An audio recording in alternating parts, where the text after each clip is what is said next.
Hello student, welcome back to my channel বংবালানেটে তোমাদের class 11 এর নিউট্রিশন সিরিজের আরও একটা নতুন ভিডিও নিয়ে হাজির হয়েছি। তোমাদের এর আগে আমি 6টা ভিডিও দিয়েছি নিউট্রিশন সিরিজের ওপরে, যেখানে তোমাদের আগের যে 3টা ইউনিট রয়েছে সেখান থেকে 2 মার্কের আলাদা সাজেশান, 5 মার্কের আলাদা সাজেশান ভিডিও দিয়েছি প্রত্যেকটা ইউনিট থেকে।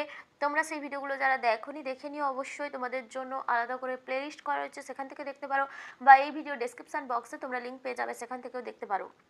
আজকের ভিডিওতে তোমাদের যে লাস্ট ইউনিট অর্থাৎ খাদ্য প্রস্তুতি ও ভারতীয়দের জন্য প্রাত্যহিক পুষ্টিমাত্রা, ওই ইউনিট থেকে কিছু 2 নম্বরের প্রশ্ন সাজেশন হিসাবে নিয়ে এসেছি। আশা করি ভিডিওটি তোমাদের জন্য হেল্পফুল হবে এবং তোমরা এই সমস্ত কোশ্চেনগুলো করে গেলে তোমরা এখান থেকে কমনও পেয়ে যাবে। তো চলো দেরি না করে আজকের প্রশ্ন উত্তর সিরিজটা শুরু করি। এখানে শুধু প্রশ্নগুলো রয়েছে, উত্তরগুলো আমি তোমাদের সাথে মুখে মুখে ডিসকাস করে দেবো। সেই জন্য তোমাদেরকে বলবো স্কিপ না করে পুরো ভিডিওটা দেখো এবং শোনো মন দিয়ে, তোমাদের কিন্তু অনেকটাই হেল্প হবে। তো চলো, প্রথম প্রশ্ন রয়েছে, দেখো এখানে রন্ধন বলতে কি বোঝো। এটা তোমরা সবাই জানো যে যে নির্দিষ্ট পদ্ধতিতে আমরা তাপ প্রয়োগের মাধ্যমে কোনো খাদ্যবস্তুর পুষ্টিমূল্যটাকে বজায় রেখে তাকে সুস্বাদু, রুচিকর এবং জীবাণুমুক্ত করি এবং যেটা সহজে পরিপাকযোগ্য হয়, সেই যে পদ্ধতিটাকে বলা হয় রন্ধন বা কুকিং পদ্ধতি বলা হয়। এরপরে দেওয়া হয়েছে, দেখো রন্ধনের দুটি উদ্দেশ্য লেখা, যে কোনো উদ্দেশ্য লিখতে পারো। রন্ধনের মাধ্যমে কি হয়, খাদ্যের স্বাদ ও গুণমান বৃদ্ধি হয়, এছাড়াও জীবাণু ধ্বংস হয়। এইগুলো পয়েন্টগুলো তোমরা ডিসকাস করবে, ঠিক আছে। পরিপাকযোগ্যতা বৃদ্ধি পায়, কারণ অনেক সময়ই কাঁচা শাকসবজি বা ফল বলছি, মাছ মাংস, এগুলোতে এমন কিছু জিনিস থাকে যেগুলো আমাদের জন্য, শরীরের জন্য খুব মানে জীবাণু যুক্ত হয়, যে কারণে আমাদের শরীরে তার কারণে রোগ হতে পারে। কিন্তু যদি আমরা ওগুলোকে রান্না করে খাই, সঠিক তাপমাত্রায় কুক করি, তাহলে কিন্তু ওর থেকে ওই জীবাণুগুলো মুক্ত হয়ে যায়। এছাড়া কোনো যদি বিষাক্ত পদার্থ থাকে সেগুলো দূর হয়ে যায়। তাতে কি হয়, সেগুলো আমাদের পরিপাকের উপযোগী হয়, সহজে খাদ্যে বৈচিত্র্য সৃষ্টি করা যায়। আমরা একই খাদ্যকে যদি কাঁচা খাই তো সেটা তো একই রকমই থাকবে, কিন্তু সেটাকে বিভিন্ন পদ্ধতিতে বিভিন্নভাবে যদি রান্না করা যায় তাহলে খাদ্যের মধ্যেও কিন্তু বৈচিত্র্য আসে। একই খাদ্য কিন্তু তার রান্নার পদ্ধতি আলাদা হওয়ার জন্য টেস্ট আলাদা হয়। তো এই সমস্ত কারণে কিন্তু আমাদের রান্না করা হয়। এরপরে যেটা দেওয়া রয়েছে, খুব গুরুত্বপূর্ণ একটা প্রশ্ন, এই প্রশ্নটা পরীক্ষাতে প্রায়ই আসে। তো ব্লাঞ্চিং কি? ব্লাঞ্চিং দেখো একটা রান্নার পদ্ধতি, যেখানে কি করা হয়, 94 থেকে 100 ডিগ্রি সেন্টিগ্রেড তাপমাত্রায় গরম জলে 2 থেকে 5 মিনিট কোনো খাদ্যবস্তুকে বা কাঁচা সবজিকে ডুবিয়ে রাখা হয়। তারপরে একটা নির্দিষ্ট সময়, মানে 2 থেকে 5 মিনিট ডুবিয়ে রাখা হয়। ডুবিয়ে রাখার পর সেটাকে তুলে, গরম জল থেকে তুলে তাকে ঠান্ডা জল বা মানে কালারটা যাতে ঠিক থাকে, তো সেই কারণে ঠান্ডা জল বা বরফ জলে ডুবিয়ে তারপরে তুলে নিয়ে সেটাকে অনেক সময় এটা একটা অ্যাকচুয়ালি সংরক্ষণ পদ্ধতি, ওই যে খাদ্যটাকে সংরক্ষণ করা হয় এই পদ্ধতিতে, এটাকে বলা হয় ব্লাঞ্চিং পদ্ধতি। আর ব্লাঞ্চিং পদ্ধতিতে আমরা শাকসবজি, মাশরুম, মটরশুঁটি, এইসব বিভিন্ন ফল, এই সমস্ত জিনিস সংরক্ষণ করতে পারি। মানে প্রথমে গরম জলে দিয়ে দেওয়ার জন্য কি হয়, রোগ জীবাণুটা নষ্ট হয়ে যায়। তারপরে ফল বা সবজির মধ্যে যে এনজাইমগুলো থাকে সেগুলো নিষ্ক্রিয় হয়ে পড়ে এবং হচ্ছে খাদ্যের বর্ণ, পুষ্টিমূল্য এগুলোও অপরিবর্তিত থাকে। তারপরে সেটাকে তুলে ঠান্ডা জলে দেওয়ার পর সেটাকে কি করা হয়, সংরক্ষণ করে রাখা হয় অনেক দিন পর্যন্ত, সহজে খাদ্যটা নষ্ট হয়ে যায় না। তো এরপরে রয়েছে, দেখো পোচিং। এর পরের যে প্রশ্নটা রয়েছে, পোচিং পদ্ধতিতে কত তাপমাত্রার প্রয়োজন হয়, এই পদ্ধতির সুবিধা লেখো। দেখো, পোচিং পদ্ধতিতে সাধারণত মাছ, ডিম ইত্যাদি রান্না করা হয়। এই পদ্ধতিতে কি করা হয়, অল্প পরিমাণ জলে 80 থেকে 85 ডিগ্রি সেন্টিগ্রেড তাপমাত্রা মানে উষ্ণতায় কি করা হয়, ডিম বা মাছকে দিয়ে দেওয়া হয় এবং মানে এই পদ্ধতিতে কি হয়, মানে ডিমের ক্ষেত্রে তোমরা সবাই জেনে থাকবে, ওই যে পদ্ধতিটাকে বলা হয় পোচিং। তো এখানে কি করা হয়, তো 80 থেকে 85 ডিগ্রি সেন্টিগ্রেড তাপমাত্রা ব্যবহার করা হয়। আর এর সুবিধা হলো এই পদ্ধতিতে খাদ্য খুব দ্রুত রান্না করা হয়ে যায়। তো আর পদার্থের মধ্যে, মানে খাদ্যের মধ্যে যে স্নেহ পদার্থ থাকে, স্নেহ পদার্থ বা ফ্যাট ব্যবহৃত হয় না, তাই খাদ্যবস্তুগুলো সহজেই পাচিত হয়ে যায়। মানে যেমন ধরো, আমরা ডিমটাকে যদি অমলেট করতে চাই, সেখানে তেল ব্যবহার করি, যেটা ফ্যাট জাতীয় হয়, তো সেটা হজম করার জন্য যতটা সময় লাগে, মানে বা যতটা আমাদের মানে হজম করা যতটা কঠিন, তার থেকে কিন্তু পোচিং যেটা জলের সাহায্যে করা হয়, তো এটা দিয়ে করলে কিন্তু সহজে হজম হয়ে যায় সেই খাদ্যটা, সহজে পাচিত হয়ে যায়। এছাড়া খাদ্য পুড়ে যাওয়ার সম্ভাবনা থাকে না, জ্বালানিও কম খরচ হয়, সহজেই রান্না হয়ে যায়, এই সমস্ত সুবিধা রয়েছে। এরপরে রয়েছে দেখো সিক্ত তাপদান ও আর্দ্র তাপদান পদ্ধতির পার্থক্য লিখতে বলা হয়েছে। এখানে ভালো করে এখানে পার্থক্যগুলো করবে। সিক্ত তাপদান আর তোমরা এখানে একটা কথা বলে রাখি, আমি এখানে এই কয়েকটা কোশ্চেন দিয়েছি যেগুলো খুব গুরুত্বপূর্ণ প্রশ্ন। তোমরা প্রত্যেকটা রান্নার পদ্ধতিকে একটু ভালো করে দেখে রাখবে, এখান থেকে কিন্তু প্রশ্ন আসে। দেখো এরপরে যেটা বলছিলাম যে যে গিয়ে সিক্ত তাপদান পদ্ধতি আর শুষ্ক তাপদান পদ্ধতি। সিক্ত তাপদান পদ্ধতিতে কি করা হয়, মানে তাপ দিয়ে জলীয় মাধ্যমে উত্তপ্ত করে খাদ্য বস্তুকে সেদ্ধ করে তোলা হয়। আর শুষ্ক তাপদান পদ্ধতিতে বায়ু মাধ্যমে তাপ সঞ্চালিত হয়।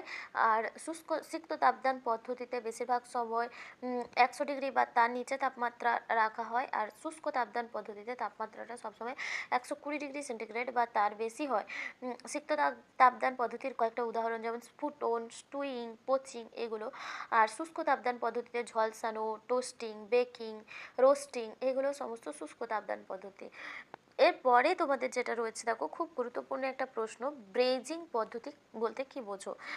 দেখো ব্রেজিং হলো অ্যাকচুয়ালি একটা পদ্ধতি, রান্না করার মিশ্র পদ্ধতি, যেখানে রোস্টিং আর স্টুইং এই দুটো পদ্ধতির সংমিশ্রণ করা হয়।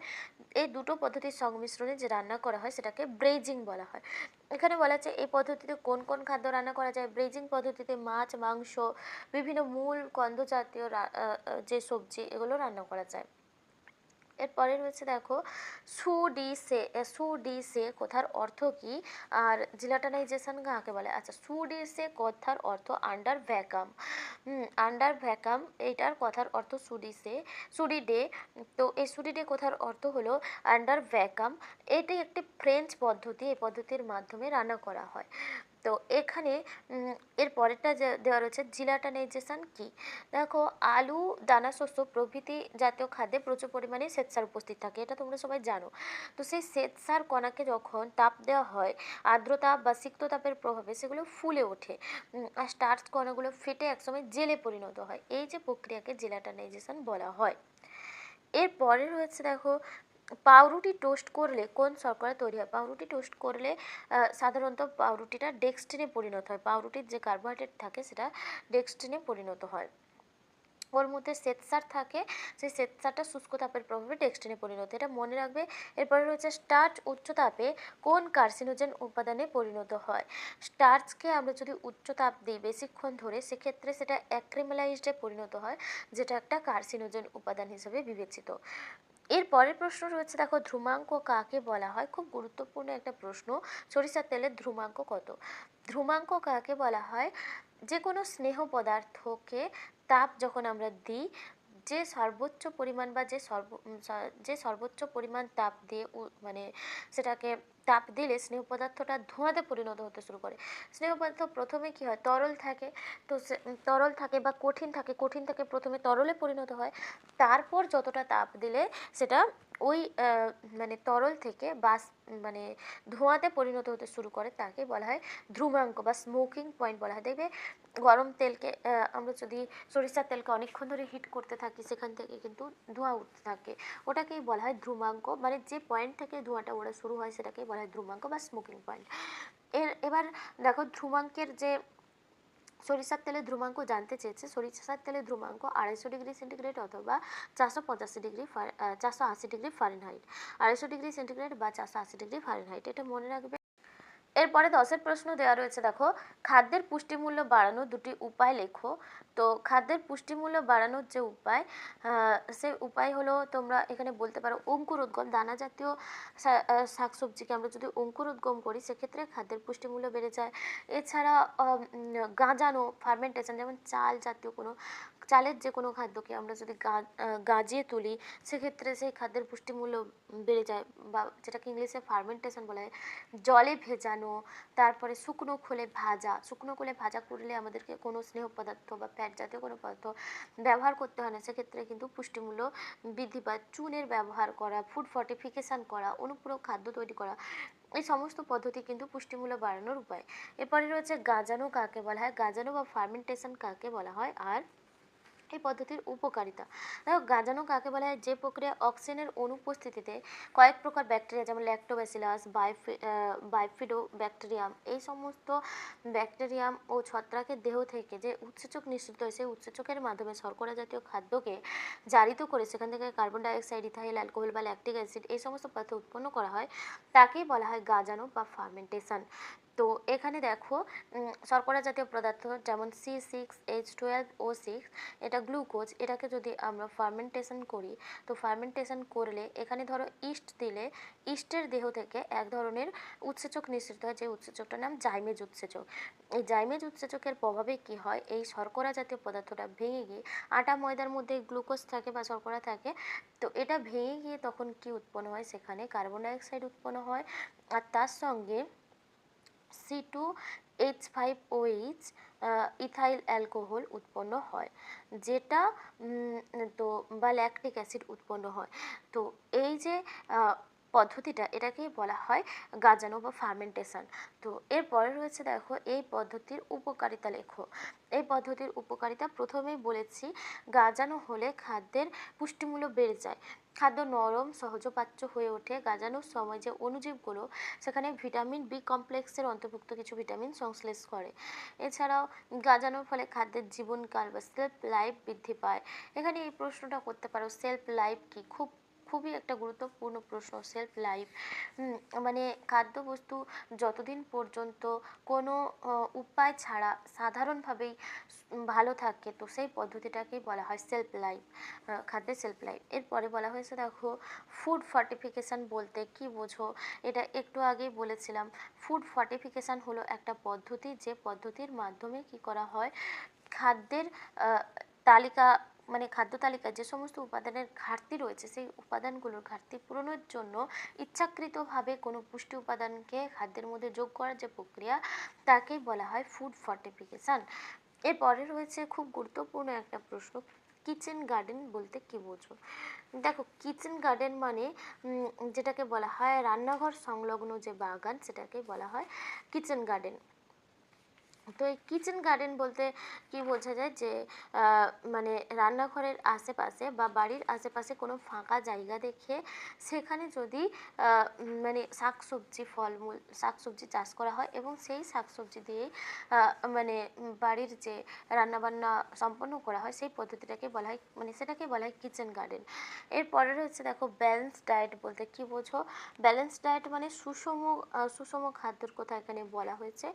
তো সুষম খাদ্য কাকে বলা হয়, তোমরা কি বলবে, যে সমস্ত যে সমস্ত খাদ্যের মধ্যে খাদ্যের যে উপাদান, সমস্ত উপাদান, ধরো খাদ্যের যে 6টা উপাদান থাকে, সমস্ত উপাদান একটা নির্দিষ্ট পরিমাণে থাকে এবং যে 6টা উপাদান মেন তার চাহিদা মেটে, তার সঙ্গে কিছু অতিরিক্ত সংস্থান থাকে যা ভবিষ্যতে স্বল্প ঘাটতি পূরণে সক্ষম, তাকে বলা হয় সুষম খাদ্য, ব্যালেন্সড ডায়েট। এরপরে রয়েছে খুব গুরুত্বপূর্ণ প্রশ্ন, দেখো পুরো নারী বা রেফারেন্স ওমেন আর পুরো পুরুষ বা রেফারেন্স মেন কাকে বলা হয়। এগুলো খুব গুরুত্বপূর্ণ প্রশ্ন, তোমরা প্রতিবারে পরীক্ষায় দেখতে পাবে। এই রান্নাঘর সংলগ্ন যে বাগান, ব্যালেন্স ডায়েট, পুরো নারী পুরো পুরুষের সংজ্ঞা, খুব গুরুত্বপূর্ণ প্রশ্ন। দেখো পুরো পুরুষ কাকে বলা হয়, 19 থেকে 39 বছর বয়সী মাঝারি 65 কেজি ওজনের কোনো পুরুষ যার উচ্চতা হতে হবে 1.77 মিটার, উচ্চতা সম্পন্ন পুরুষ যার BMI এর মান হবে 20.75 বা 21ও বলতে পারো, যিনি রোগ ব্যাধি থেকে মুক্ত এবং দৈনিক 8 ঘন্টা মাঝারি পরিশ্রম করতে পারেন কোনো অবসাদ ছাড়াই, তাকে বলা হয় সেই পুরুষকে বলা হয় পুরো পুরুষ বা রেফারেন্স ম্যান। আর রেফারেন্স ওমেন কাকে বলা হয়, 19 থেকে 39 বছর বয়সী 55 কেজি ওজন বিশিষ্ট কোনো মহিলা যার উচ্চতা হতে হবে 1.62 মিটার, যিনি গর্ভবতী বা স্তনদাত্রী নয়, BMI হতে হবে 21 এবং যিনি রোগ ব্যাধি থেকে মুক্ত, দিনে মাঝারি 8 ঘন্টা পরিশ্রম করতে পারেন, সেই নারীকে বলা হয় ভারতীয় পুরো নারী বা যেটাকে রেফারেন্স ওমেন বলা হয়। তো তো এখানে এর পরে রয়েছে দেখো আরডিএ আর ইএআর এর পুরো কথা, বা আরডিএ আর ইএআর বলতে কি বোঝো। দেখো আরডিএ বলতে বোঝায়, আরডিএ মানে এর যে ফুল ফর্মটা রিকমেন্ডেড ডায়েটারি অ্যালাউন্স।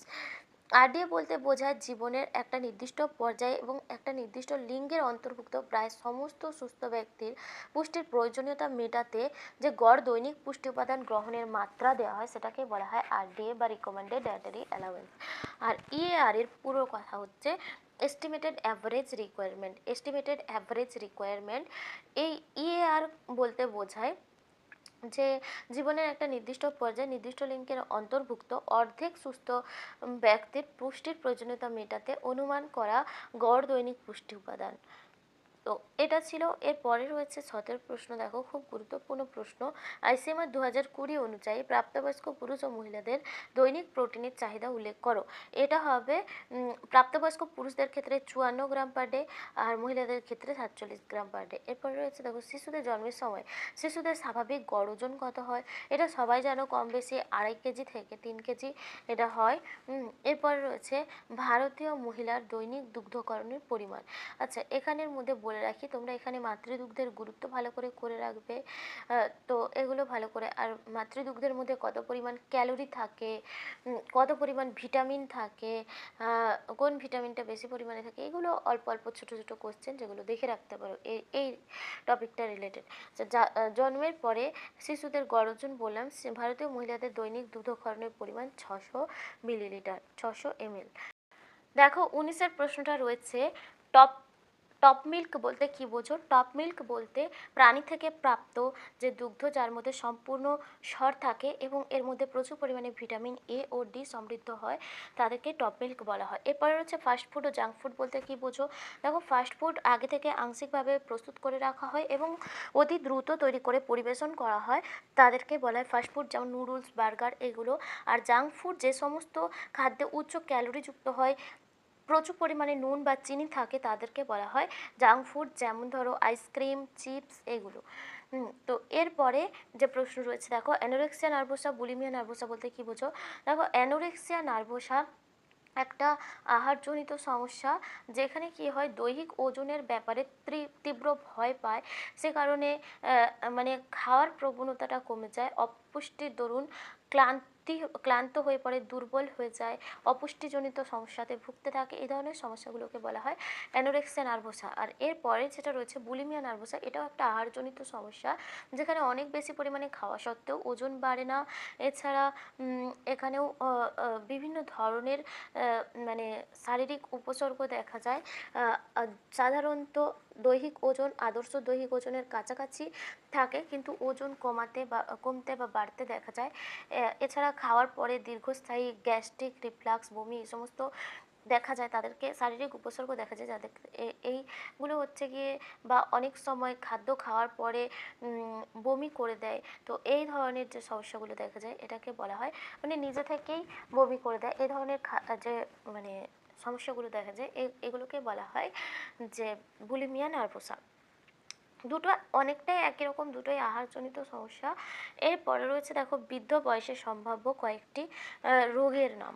এটা তোমরা করবে, আশা করি সবাই জানো বৃদ্ধ বয়সে যে রোগগুলো হয়, যেমন ধরো হার্টের কোনো রোগ হতে পারে, ডায়াবেটিস বা মধুমেহ রোগ, ছানি পড়ে যায় চোখে, গেটে বাত হয়, এ ধরনের রোগগুলো বৃদ্ধ বয়সে দেখা যায়। তো এই ছিল তোমাদের আজকের যে পিডিএফটা, তোমাদের সাথে ছোট্ট ছোট্ট কয়েকটা পয়েন্টে আলোচনা করলাম।